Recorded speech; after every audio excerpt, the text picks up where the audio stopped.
नमस्कार, मी ऋषाली यादव सारंग। आता आपण पाहणार आहोत टॉप 9 राजकीय बातम्या। कोणत्याही गोष्टीवरून दहचा माग करू नये, निधी संदर्भातल्या वक्तव्यावरून अजित पवारांचं स्पष्टीकरण। आता कुठल्या तरी गोष्टीचा दहचा माग करू नये। मी तिथं गमतीनं मी हसत बोलत होतो। तो सगळा क्राऊड हा डॉक्टर मंडळींचा होता, वकील मंडळींचा होता।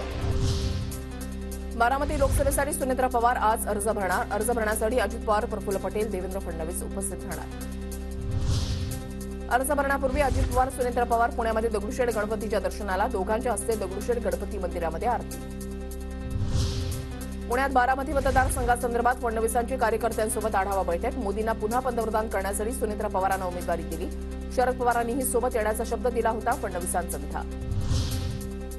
जय पवार सुनेत्रा पवारांच्या प्रचारासाठी पुण्याच्या दिशेनं रवाना। जय पवार बारामतीहून कार्यकर्त्यांसह पुण्याच्या दिशेनं रवाना। सुप्रिया सुळेंसह मवियाचे 3 उमेदवार आज शक्तीप्रदर्शन करत अर्ज दाखल करणार। अर्ज दाखल केल्यानंतर मवियाची जाहीर सभा। शरद पवार, संजय राऊत सभेला संबोधित करणार। सातारा लोकसभेसाठी उदयनराजे भोसले शक्तीप्रदर्शन करत अर्ज दाखल करणार। मुख्यमंत्री आणि दोन्ही उपमुख्यमंत्री अर्ज भरण्यासाठी उपस्थित राहणार। 19 एप्रिलला उमेदवारी अर्ज दाखल करणार। नारायण राणेंची माहिती। माहितीकडून अद्याप रत्नागिरी सिंधुदुर्ग लोकसभेसंदर्भात उमेदवारीची घोषणा नाही।